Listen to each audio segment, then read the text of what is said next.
Hi friends, आरूस kitchen मध्ये तुमचे स्वागत आहे। आज मी तुमच्यासाठी शंकरपाळीची रेसिपी घेऊन आलेली आहे।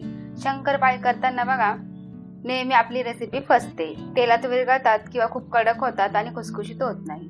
त्यासाठी योग्य प्रमाण आणि सगळ्या टिप्स मी तुमच्यासाठी घेऊन आलेली आहे। त्या कशा बनवायच्या ते आता आपण बघून घेऊया। आता सर्वात अगोदर आपण शंकरपाळी बनवण्यासाठी मैदा मोजून घेऊयात। आता मैदा मोजण्यासाठी मी हे एक वाटी घेतलेली आहे।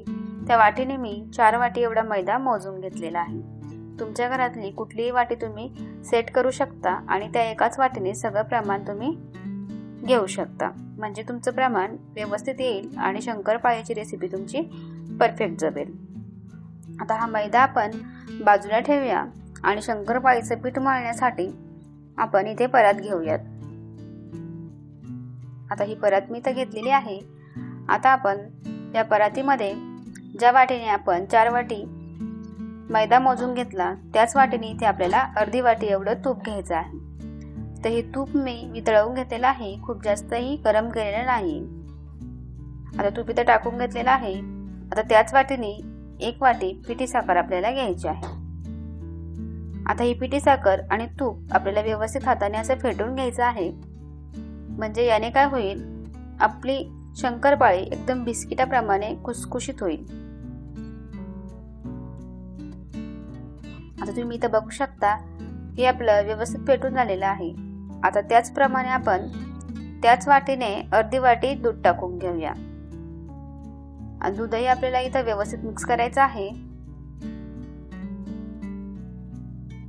तुम्ही इथे बघू शकता आपलं दूध सुद्धा व्यवस्थित मिक्स झालेलं आहे। आता आपण यामध्ये जी 4 वाट्या मैदा मोजून घेतलेला आहे तो टाकून घेऊया। आता त्यामध्ये आपण 2 ते 3 चमचे रवा घालून घेऊया। रव्याने सुद्धा आपली शंकरपाळी अगदी खुसखुशीत होईल। आता आपण यामध्ये 1 चमचा एवढी वेलची पावडर टाकूया।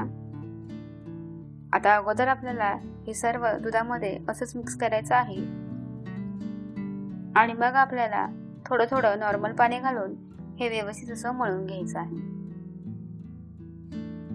तर तुम्ही बघू शकता पीठ असं मी मळून घेतलेलं आहे, नाही जास्त सैल आणि नाही जास्त घट्ट असंच पीठ आपल्याला मळून घ्यायचं आहे। आता हे आपण 5 मिनिटं झाकून ठेवूया। 5 मिनिटे इथे झालेली आहे। तर आपण आता पीठ बघून घेऊया व्यवस्थित मुरलंय की नाही। तर तुम्ही इथं बघू शकता व्यवस्थित असं पीठ आपलं मुरलेलं आहे। आता आपण त्या पिठाचे 2 मोठे असे गोळे करून घेऊयात। आता गोळा आपला तयार झालेला आहे। आता आपण तो लाटून घेऊया। त्यासाठी अगोदर खाली मी सुके पीठ टाकून घेत आहे आणि गोळ्यावरती सुद्धा थोडीशी सुके पीठ लावून घ्यायची आहे। सुके पीठ लावल्याने आपल्या लाटण्याला ते चिटकणार नाही। आता हे आपल्याला लाटून घ्यायचे आहे। आता हे लाटताना खूप जास्त पातळ किंवा खूप जास्त जाड असं ठेवायचं नाही। जर तुम्ही खूप जास्त पातळ ठेवलं तर त्या शंकरपाळ्या कडक होतील आणि जर खूप जास्त जाड ठेवलं तर मध्ये शंकरपाळ्या तुमच्या तळणार नाही आणि त्या व्यवस्थित होणार नाही, कच्च्या राहतील। त्यामुळे एकदम मीडियम साईज मध्ये हे लाटून घ्यायचं आहे। आता हे आपलं लाटून झालेलं आहे। आता चाकूच्या साहाय्याने आपण हे कापून घेऊया। आता ज्या साईजच्या आपल्याला शंकरपाळ्या हव्या असतील त्या साईज मध्ये कट करून घ्या। आता आपल्या शंकरपाळ्या कट करून झालेल्या आहेत। आता हे आपण फ्राय करण्यासाठी घेऊया। आता शंकरपाळ्या फ्राय करण्यासाठी मी अगोदरच मीडियम गॅसवरती तेल गरम करण्यासाठी ठेवलेले आहे।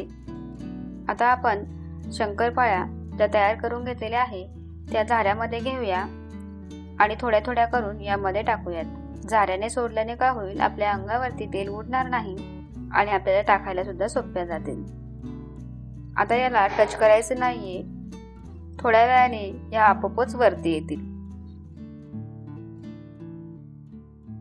तुम्ही बघू शकता शंकरपाळ्या आपल्या आपोआप वरती येत आहेत, तेलावरती तरंगत आहे।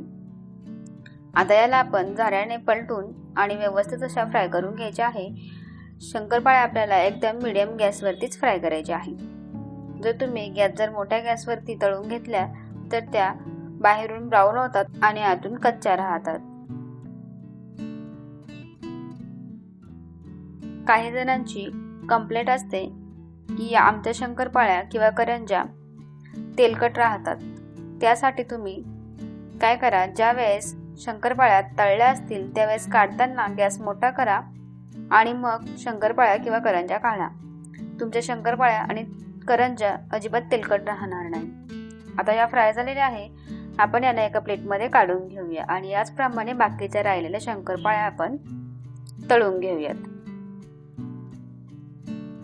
जर तुम्हाला माझी ही रेसिपी आवडली असेल तर चॅनल लाईक करा, शेअर करा आणि सबस्क्राईब करा. तर भेटूया अशाच एक नवीन व्हिडिओ सोबत.